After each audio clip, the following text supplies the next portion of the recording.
It is a fear that cannot empower you, or give you the perception that you need to comprehend what is occurring within your world. If you can become informed, then fear is transformed into concern, and concern is transformed into constructive action.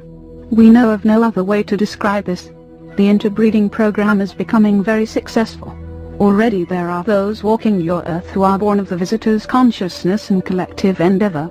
They cannot reside here for long periods of time, but within only a few years, they will be able to dwell upon the surface of your world permanently. Such will be the perfection of their genetic engineering, that they will seem only slightly different from you, more in their manner, and in their presence than in their physical appearance, to such a point, that they will likely go unnoticed and unrecognized. However, they will have greater mental faculties, and this will give them an advantage that you could not match, unless you were trained in the ways of insight. Such is the greater reality into which humanity is emerging, a universe filled with wonders and horrors, a universe of influence, a universe of competition, yet also a universe filled with grace, much like your own world but infinitely greater. The heaven that you seek is not here. However, the forces that you must contend with are. This is the greatest threshold that your race will ever face. Each of us in our group has faced this in our own respective worlds, and there has been a great deal of failure, with only some success. Races of beings who can maintain their freedom and insulation must become strong and united, and will likely withdraw from greater community interactions to a very great degree, in order to protect that freedom. If you think of these things, perhaps you will see corollaries in your own world. The unseen ones have told us a great deal regarding your spiritual development and its great promise, but they have also counseled us that your spiritual predispositions and ideals are being greatly manipulated at this time. There are entire teachings being introduced into the world now that teach human acquiescence, and the suspension of critical abilities and value only that which is pleasurable and comfortable. These teachings are given to disable people's ability to access knowledge within themselves until people reach a point where they feel they are completely dependent upon greater forces that they cannot identify. At that point, they will follow whatever is given them to do, and even if they sense something is wrong, they will no longer have the power to resist. Humanity has lived in isolation for a long time. Perhaps it is believed that such an intervention cannot possibly take place, and that each person has proprietary rights over his or her own consciousness and mind. But these are only assumptions. Yet we have been told that the wise in your world have learned to overcome these assumptions, and have gained the strength to establish their own mental environment. We fear that our words may be too late, and have too little impact, and that the one we chose to receive us has too little assistance and support to make this information available. He will encounter disbelief and ridicule, for he will not be believed, and what he will speak of will contradict what many assume to be true. Those who have fallen under alien persuasion, they in particular, will oppose him, for they have no choice in the matter. Into this grave situation the Creator of all life has sent a preparation, a teaching of spiritual ability and discernment, power, and accomplishment. We are students of such a teaching, as are many throughout the universe. This teaching is a form of divine intervention. It does not belong to any one world. It is not the property of any one race. It is not centered around any hero or heroine, any one individual. Such a preparation is now available. It will be needed.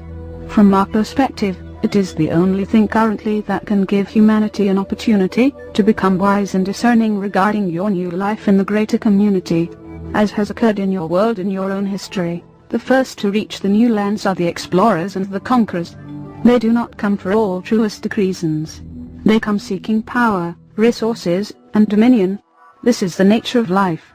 If humanity were well versed in greater community affairs, you would resist any visitation to your world, unless a mutual agreement had been established previously. You would know enough not to allow your world to be so vulnerable. At this time, there is more than one collective competing for advantage here. That places humanity in the middle of a very unusual, and yet enlightening set of circumstances. That is why the messages of the visitors will often seem inconsistent. There has been conflict amongst them, yet they will negotiate with each other should mutual benefit be recognized. However, they are still in competition. To them, this is the frontier.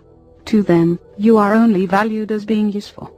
If you are no longer recognized as being useful, you will simply be discarded.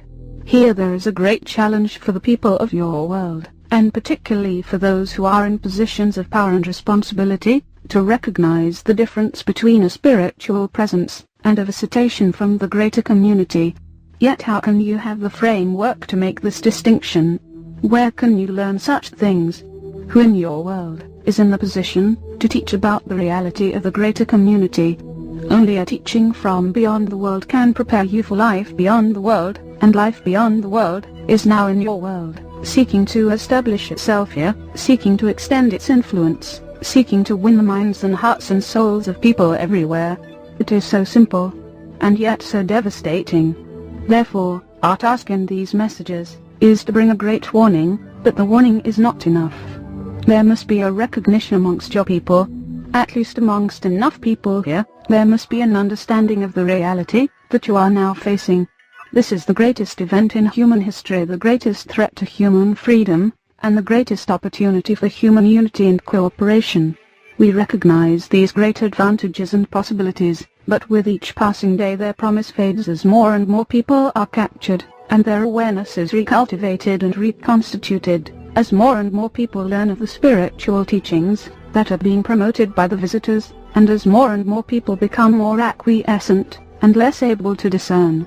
We have come at the request of the unseen ones, to serve in this capacity as observers. Should we be successful, we will remain in the proximity of your world only long enough to continue to give you this information.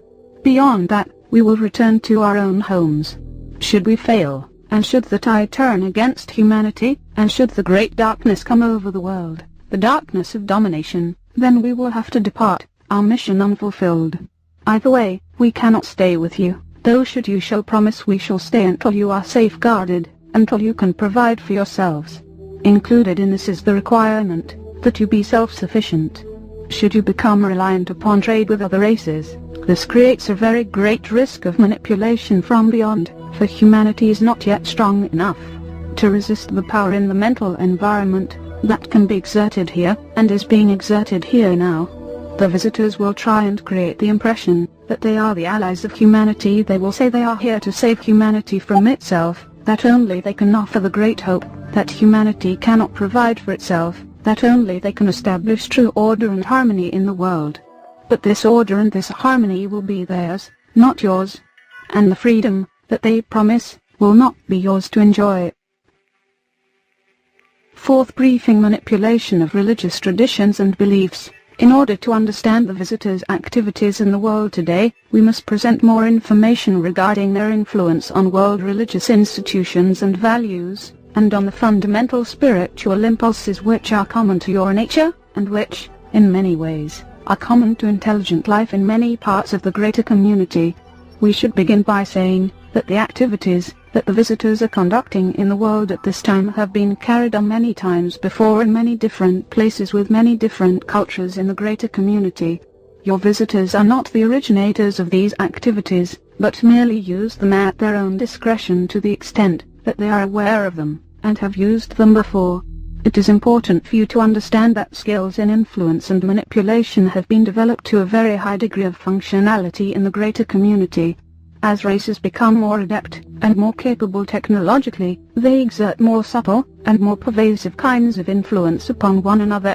Human beings have only evolved far to compete with each other, so you do not yet have this adaptive advantage.